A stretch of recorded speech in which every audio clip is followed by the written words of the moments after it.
My full-time job is finding things on the internet or thrift stores and flipping them for a profit. I've made a pretty good living doing this. My recent find is a wooden antique table. I did some research on it, and this table is worth thousands of dollars. The seller is listing it for $50, which was a steal. I drove to the seller's address, and the place looked like a junkyard. There were various metal parts laying around, old toys and broken tools. I've gone to many places like this, so it didn't deter me. A haggard-looking man with sunken eyes, dry skin and clothes covered in dirt approached me. "You here for the table?" he asked with a raspy voice.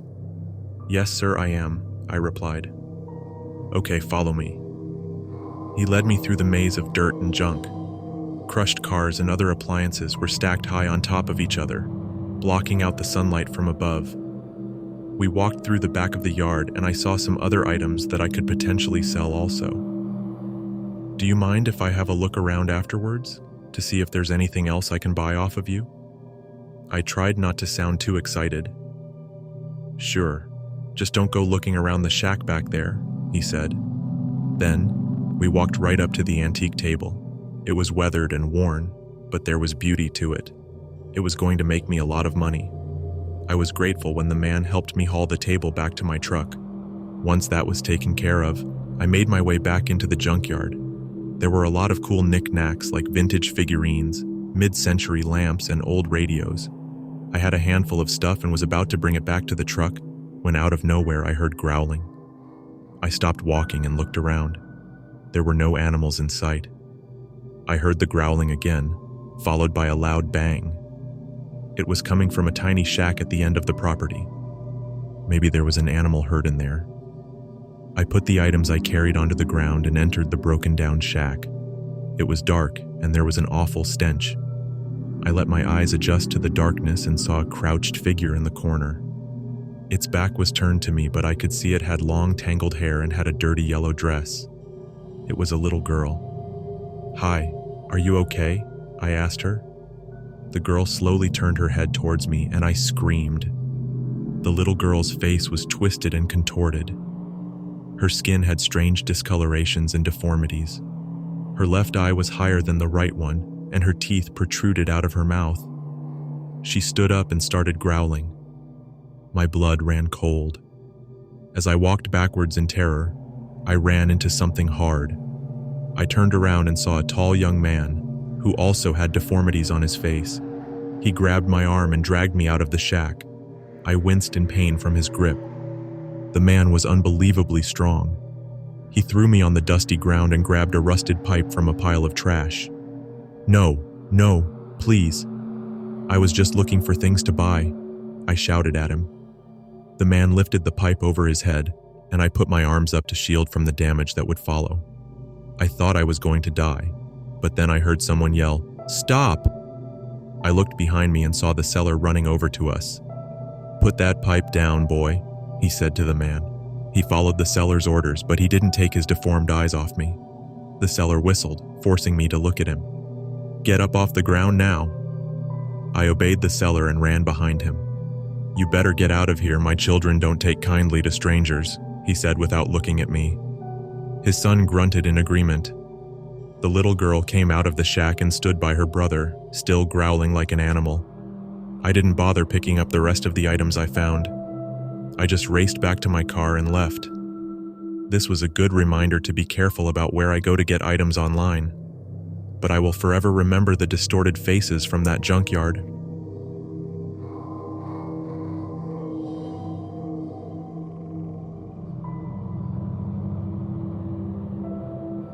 When I was in college, I used to babysit on the weekends to pay for small bills or have extra cash to eat at restaurants with my friends. I would normally post on my social media asking my family and friends if they needed help on the weekends. That was hit or miss for me, and I needed extra cash consistently. So I decided to make a profile on a babysitting website. I was glad I did, because I was booked every weekend for a month straight. I never had the same clients, but I liked going to different places and seeing new families. One day, as I was sifting through offers, I saw that one person was asking to pay me double my wage if I could watch their kid last minute on a Friday night. I was eager to get the money, but this person's profile seemed weird. There was no profile picture, no mention of kids' names, and no back and forth conversation. Parents usually want to know about me before they decide to hire me. But I didn't think about it too much and accepted the job. Friday rolled around the corner and I started heading to the address that the client gave me. It was about 7 p.m. and the sky had gone completely pitch black. I live in the city and I'm used to going out to the suburbs all the time for babysitting, but I have never gone this far. I was in a more rural area where the nearest neighbors were 1 mile apart. There were no longer any street lamps, and I was now driving on a bumpy dirt road. The GPS led me to a small, broken-down house. Paint was peeling off the sides of it, the wooden porch was lopsided, and it looked like the windows were blacked out. This couldn't be the right house. It doesn't look like anyone is living here. I did not want to be here, so I decided to start backing out of the driveway. Then I heard a quiet voice coming out of the dark porch. "Hello, Sarah. Aren't you going to come inside? We've been waiting for you." I peered through the darkness and saw the shape of a tall, skinny figure. From the sound of the voice, it was a man. It took me a couple seconds to respond back. "Hi, I didn't think I was in the right place." The man said, "You have the right place, now come inside and meet Billy." Shakily, I said, "Okay." I parked my car and slowly walked up to the house. Every step on the porch made a creaking sound. I really did not want to be here. I should have driven off when I had the chance. The inside of the house was dark. There were no lights turned on anywhere, and I could feel the hairs on my neck stand straight up. There was a crunching sound under my feet, and I looked down to see newspapers everywhere on the floor. There were also opened food cans that seemed like it had been there for a while. How can someone be living like this? It's disgusting here. I made my way deeper into the house towards the living room, then saw a spark of light. The man lit a match and put it on a candle. I could see his hands, filthy and covered in dirt. He turned to me and said, "Billy gets so lonely here, having no one to play with. You're the first person who came to see him." The man lifted the candle to his face and I saw his greasy, tangled hair dangling over his shoulders. He smiled eerily at me and had yellow, rotten teeth. Fear instantly took over me. I was frozen in place. The man then gestured to the table, and there was a small wooden boy doll sitting on a chair. "Come on now, say hello to Billy." The man crazily began laughing and started to walk towards me. My instincts finally kicked in and I ran through the dark house and out to my car. He was running right behind me, but I picked up an open food can and threw it at him. To my surprise, it actually slowed him down. I stumbled inside my car and locked the door. He started pounding at my window. "Sarah, come on now, you just got here, let's play." I quickly put my car in reverse and said, "Back off, you creep." I drove so fast off the property and I didn't look back. Once I got home, I called the police. They investigated the house but said there was no man or doll there. I couldn't believe they didn't find him. He's still out there and could be luring another person out to a secluded area. I should have trusted my instincts and drove away the first time. That was the last time I took a babysitting job.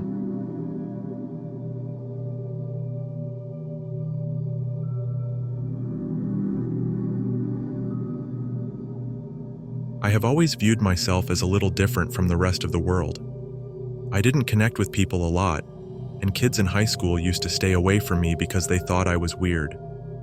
As an adult, I spent most of my days working in a small cubicle and came home to a quiet one-bedroom apartment. I was tired of the isolation and loneliness, so I decided to join an online forum. I was hoping to find someone who understands me, and that's when I met Jason. He was charismatic, friendly, and genuinely understood the struggles I faced in life. We had the same taste in music and established a weekly gaming session. One day, Jason invited me to hang out with him and his friends. He said they all bond over being different and he thought I'd fit right in. Meeting new people is hard for me, but I thought it would be cool to connect with like-minded people. So despite a lingering sense of apprehension, I agreed. I started driving to Jason's house and saw that it was nestled deep within the woods. I was feeling a little uneasy, but I reminded myself that I was seeking connections in a community that I had been missing all my life. I pushed down my feelings and finally reached the house. It was a huge, rustic-looking house that blended in with the forest. I walked into the dimly lit house and was hit with the smell of burning incense. A small group of people stood clustered in the center of the room, their faces illuminated by flickering candlelight. A tall, dark-haired man in a black suit rushed over to me. "You must be Eric. Nice to finally meet you." "I'm Jason," he said with a smile. "Hey, thanks for inviting me. This house is pretty cool," I replied awkwardly. "No problem. We're excited to have you." He then gestured the small group to come over and introduced me to everyone. They all were energetic and seemed happy I was there. We all exchanged stories about our hardships, and I was starting to feel a sense of belonging. But I did notice that half of them had white bandages wrapped around their hands. It was a little odd, but I tried not to stare. I also saw that everyone was wearing the exact same pins on their shirts. It was an outline of an eye encircled by a ring. I was going to ask about it when one of the people in the group handed me a cup with what looked like red paint. "What's this for?" I asked him. "It's for the ceremony. You're going to need it." "Ceremony? What's he talking about?" Then Jason spoke to the whole group. He stood at the end of the living room near a metal desk and said, "Welcome everyone. I'm glad we can all gather here tonight and introduce our newcomers. I'd like to start our initiation process now." I was confused by what he meant about initiation. A woman then walked up to Jason and knelt on the ground with her right hand outstretched towards him. With a swift motion, Jason took a curved knife out from his pocket and sliced open the woman's hands. My jaw dropped. I couldn't believe what was happening. I looked around the room, but no one else was alarmed. Instead, they all had a sinister smile on their faces. Jason then said, "Swear your allegiance to the eye." I watched in shock as the woman pressed her bloody hand against the metal table. I looked closer and saw that the table was engraved with a large eye, the same as the pins everyone wore. The woman screamed in pain, but everyone around me started clapping and cheering. Then, to my horror, people threw their cups of red paint on her. One by one, people threw it in her face and in her hair. I was struggling to make sense of everything. This isn't the type of people I wanted to be around. This wasn't a group for people like me. This was a cult. The whole group then surrounded the woman, and everyone put one hand on top of her head. It was the grossest and creepiest thing to watch. I didn't wait around for any other messed up rituals they had planned. I dropped my cup and sprinted out of the house. I turned on my car and saw Jason standing in the doorway of the house. He didn't say anything, but his gaze was terrifying.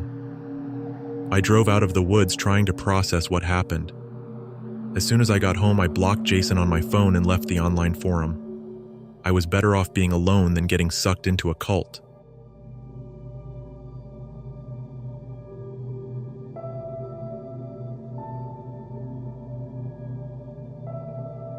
I haven't used dating apps very much, but I decided to give it a try since I had been single for over a year.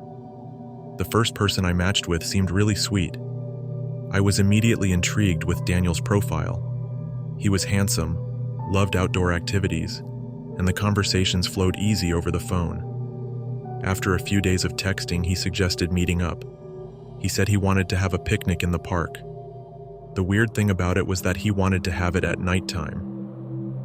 I found that unusual, but I liked that he was different and seemed to be willing to break away from the typical coffee date. The night of the date arrived, and I started walking to the park. The park was much different at night than during the day. There were no people around, and it was eerily quiet. I followed the location Daniel gave me, but I was getting nervous because the path was moving away from lit areas. I almost turned back, but then I saw him. Daniel stood in a small clearing, a blanket spread out on the ground and a picnic basket beside him. He waved at me, and my nervousness eased slightly. "I'm glad you made it," Daniel said. "I know it's a bit unusual, but I love the park at nighttime. There's no one around to disturb us." I forced a smile and replied, "It's definitely different." We sat down on the blanket, and he began unpacking the basket. My smile faded as I saw him pull out an odd assortment of food like chili, pickles, cherry pie, and grape juice. I tried to mask my disgust, but Daniel saw the look on my face. "Is something wrong?" he asked. "No, I just wasn't expecting this combination of food."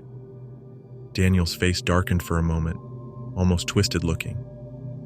Then he quickly smiled again. "I guess my taste is a bit different. My sister always tells me that," he said. We ate in awkward silence, but Daniel watched me intently, his eyes never leaving my face. I didn't like the way he was looking at me, like I was his prey. "So, you mentioned you have a sister?" I said, trying to break the silence. "Yes, I do. She's actually here with us." I blinked in confusion. "Here?" I scanned the park and saw no one. Daniel stood up and said, "I'll bring her out."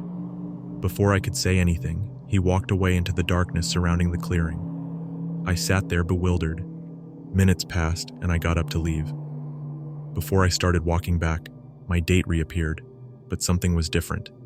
He had a scarf around his neck, red lipstick on, and his posture changed. "Hi, I'm Daniela," he said in a high-pitched voice. My eyes widened, realizing that Daniel pretended to be his sister. "I think I should go," I said, getting up from the ground. Daniel stepped closer and grabbed my arm tightly. "You shouldn't leave yet. Daniela wants to get to know you," he said while his voice switched between his normal tone and the high-pitched imitation. My heart was pounding in my chest. "Please let me go," I shouted, trying to pull away. Daniel tightened his grip, his eyes wide with rage.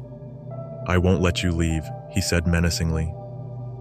With a burst of adrenaline, I broke free off his grasp and took off running. The pitch-black park was a maze, but I kept running, hoping to find someone to help me. Daniel's footsteps were getting closer to me, his voice calling out, "Get back here!"